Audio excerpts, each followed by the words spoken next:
the laws of Yom Tov with lighting the candles for Yom Tov. So he said a lady should not say Shehayanu when she's lighting the Yom Tov candles. She should hear her husband. She should rely on her husband, who will say Shehayanu during the Kiddush. Okay. 19. When Erev Yom Tov is also Erev Shabbat, a woman should recite the bracha of La'adlik Ner Shel Shabbat Ve-Yom Tov. You have to say both. If she forgot to say the words Ve-Yom Tov, she does not have to repeat and recite another bracha. The bracha she said is good enough. In general, the rule is brachot enan ma'akvot, right? The Gemara says that a blessing does not cancel the mitzvah. If I did a mitzvah without saying the proper blessing before, my mitzvah is still valid. It's not complete. It's not the best way to do things, but it's still complete. It's still valid. 20. It is praiseworthy to light the candles while it's still Erev Yom Tov, right? Just as one would on Erev Shabbat, and not to delay them to light them until it's already Yom Tov. On Yom Tov, you're allowed to do esh la'esh. You're allowed to take fire from existing fire to light another fire. So maybe you would think, I'm allowed to light Yom Tov candles when it's already Yom Tov. Let me wait till right before the meal, and then I'll light. And that's permitted, no? I'll take fire from fire to fire.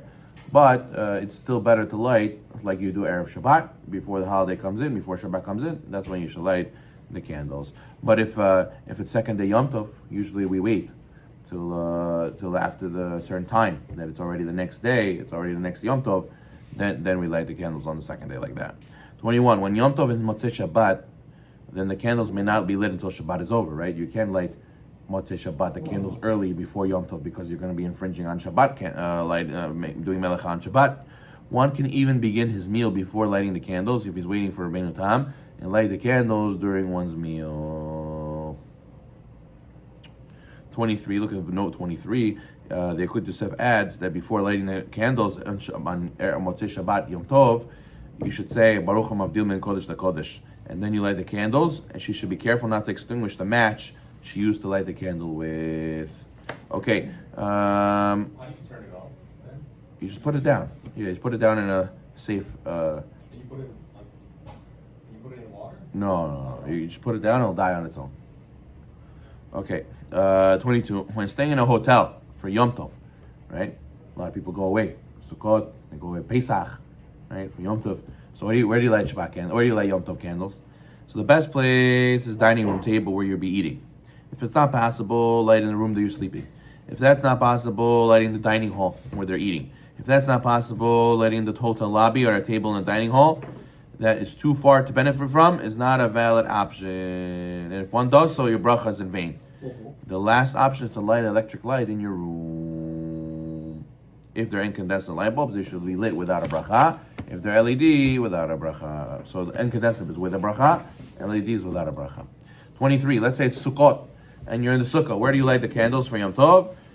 You light it inside the sukkah. But if there's a danger, fire hazard, so you should light in a box in the sukkah or a place in a house where it can be seen from the sukkah. 24. When Yom Tov is either, have a great day, is either on Erev Shabbat or Shabbat itself, B'mei Madlikin is not recited before Arvit Friday night, right? Friday night, in the prayers, we say B'mei Madlikin, B'mayin Madlikin. We mentioned the whole Mishnah, right? After the Chodori, we mentioned a whole Mishnah of what you can light the Shabbat candles with, what you cannot, right? And there's 3 sins that a lady dies during childbirth. There's 3 things a person's supposed to say in his house, Erev Shabbat.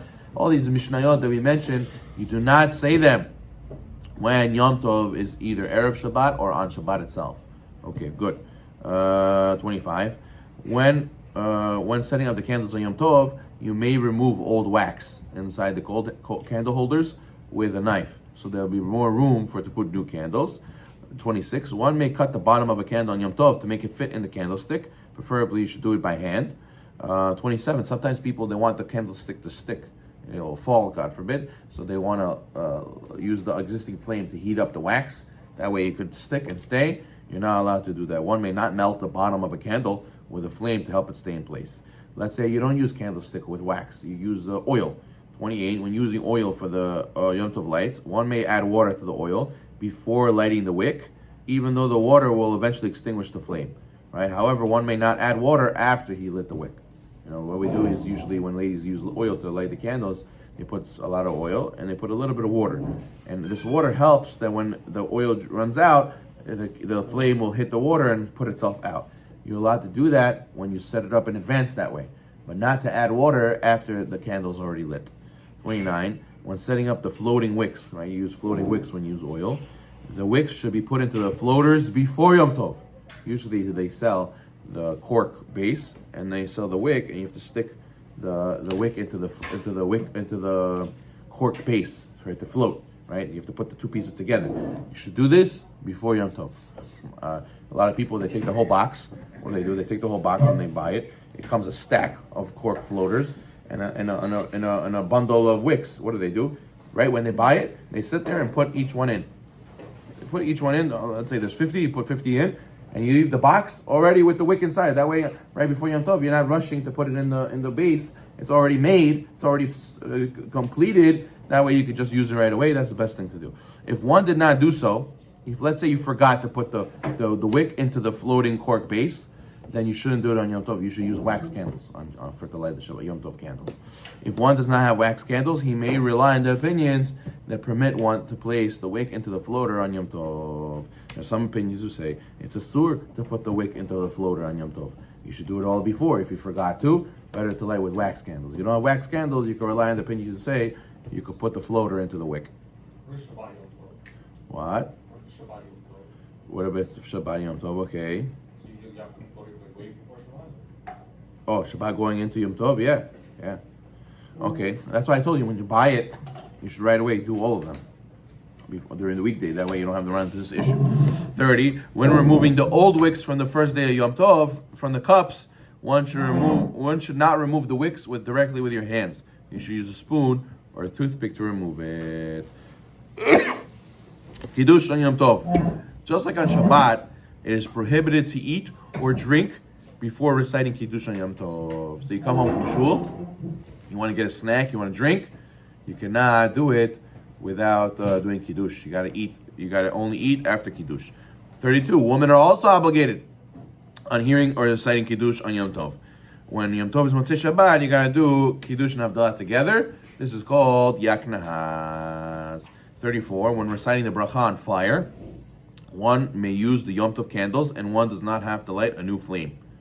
Here, so you could use the Yom Tov candles as the what's it called. But preferably, it's better to get a candle with 2 wicks. I don't think the Yom Tov candles you use usually have 2 wicks; they have 1. So preferably, you should buy a candle that's separate with 2 wicks, that has 2 wicks in it. They sell it in the store, and you light this from fire to fire on Yom Tov, and you use this for Borei Morei Ha'esh. But if you don't have this candle, you could technically use the Yom Tov candles for the mitzvah. So the sages, when they enacted that we have to thank God for the discovery of fire, you have to use a torch. And a torch is a real big source of fire. To really benefit from the fire, a torch usually gives you more light. What's the basic definition of a torch? Is 2 wicks. If it's 1 wick, it's called a candle. If it's 2 wicks, it's called a torch. So therefore, in order to fulfill this mitzvah of really blessing Hashem for fire in general, it has to be a bigger fire than a candle. It has to be a torch. But again, this is only preferably if you don't have such a thing around because you didn't buy it in advance. You're allowed to use the single wick Yom Tov candles to make Borei Morei Ha'esh. Okay. What about taking 2 candles that are existing already on fire and putting next to each other to make a bigger fire, to make a 2-wick fire? So the sages say over here in the note, or the Sion says that could lead to extinguishing to one of them. So therefore, it's better to avoid that. Okay, let's finish off over here with this. 35, one is required to eat 2 meals on Yom Tov, 1 at night, 1 during the day. Someone who's not able to eat at night must eat 2 meals during the day. Let's say you fell asleep and you missed out the Yom Tov night meal completely. You have to make it up by having 2 meals on the Yom Tov day.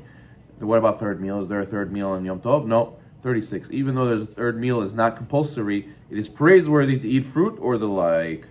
Now, Shulchan Aruch says you don't have to eat a third meal, but there's some opinions. Mishnah Berurah brings you should eat a third meal on Yom Tov as well, but now you don't have to do it bread, at least with the fruit. At least with fruits, according to some on Shabbat, you fulfill third meal in that way. So you should try at least to do that on Yom Tov.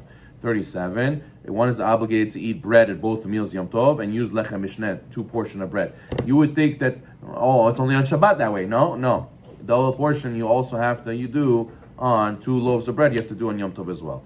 38, someone who's unable to eat too much because of health reasons, he should still have a set table with foods in honor of Yom Tov, even though you're not going to eat all the foods on the table. Next time we're going to talk about wine and meat. Baruch Adonai Olam. Amen, amen.